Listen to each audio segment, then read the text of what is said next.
নমস্কার বন্ধুরা, আপনারা জানেন নিশ্চয়ই যে দক্ষিণ পূর্ব বাংলাদেশে যে ঘূর্ণাবর্ত তৈরি হয়েছে, ওই ঘূর্ণাবর্ত থেকে আন্দামান পর্যন্ত অক্ষরেখা তৈরি হয়। ওই অক্ষরেখার জন্য দর্শকবৃন্দ উত্তর বঙ্গোপসাগরে নিম্নচাপ তৈরি হওয়ার আশঙ্কা প্রকাশ হয়েছে। সেই আশঙ্কাকে জয় করেই আবহাওয়া দপ্তর জানিয়েছে যে শুক্রবার উত্তর বঙ্গোপসাগরে নিম্নচাপ তৈরি হয়েছে। শুক্রবার কিন্তু বেশিরভাগ জেলাগুলিতে ভারী বৃষ্টিপাত সারাদিন ধরে ঘটেছে। শুক্রবারের পাশাপাশি আজ শনিবার অর্থাৎ 5ই অক্টোবর আবহাওয়া অফিস সূত্র অনুযায়ী কিছু জেলায় ভারী বৃষ্টিপাতের পাশাপাশি বজ্রপাত ঘটতে পারে। দেখে নেওয়া যাক এক নজরে। বন্ধুরা, আপনাদের কাছে একটাই অনুরোধ, ভিডিওটি ভালো লাগলে ভিডিওটিকে লাইক করবেন, শেয়ার করবেন আপনাদের আপনজনদের সঙ্গে, যাতে করে তারাও বাড়ি থেকে বেরোনোর আগে সতর্ক হয়ে যেতে পারেন। চ্যানেলটিকে সাবস্ক্রাইব করে আমাদের পাশে থাকবেন। আপনাদের সাহায্য আমাদেরকে অনেক দূর এগিয়ে নিয়ে যেতে পারে।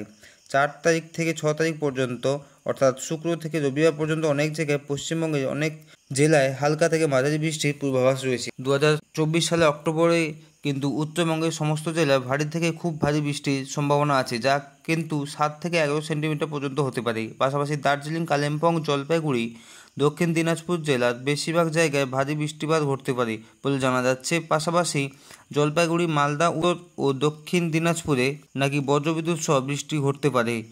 ফলে আবহাওয়া দপ্তর জানাচ্ছে যে আলিপুরদুয়ারে কিন্তু হালকা থেকে মাঝারি বৃষ্টির সম্ভাবনা থাকছে।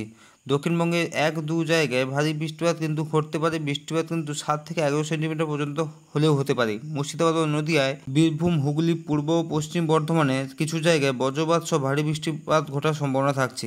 ঝড়ো হাওয়ার গতিবেগ উত্তর বঙ্গোপসাগর, পশ্চিমবঙ্গ বরাবর তার বাইরের উপর 40 থেকে 50 কিলোমিটার প্রতি ঘন্টা পর্যন্ত পৌঁছতে পারে। আগামী 24 ঘন্টার উপকূলবর্তী সমস্ত রাজ্যের মৎস্যজীবীদের সমুদ্রে যেতে নিষেধাজ্ঞা জারি করা হয়েছে। পাশাপাশি বাংলাদেশের ঢাকায় রৌদ্রোজ্জ্বল আকাশ থাকছে, বৃষ্টির সম্ভাবনা খুবই কম। চট্টগ্রামে থাকছে মেঘলা আকাশ, সঙ্গে ঝোড়ো বাতাস, বৃষ্টি থাকলেও থাকতে পারে বিকেলের দিকে। সিলেটে মাঝারি থেকে ভারী বৃষ্টির সম্ভাবনা থাকছে, তাপমাত্রা থাকছে 26 থেকে 28 ডিগ্রি সেলসিয়াস। রাজশাহীতে কিন্তু আকাশ থাকছে আজকে মেঘলা, বৃষ্টিভাগ কম থাকলেও থাকতে পারে। খুলনাতে হালকা বৃষ্টির সম্ভাবনা আছে। হালকা বৃষ্টির পাশাপাশি আকাশ আজকে আংশিক মেঘলা থাকবে।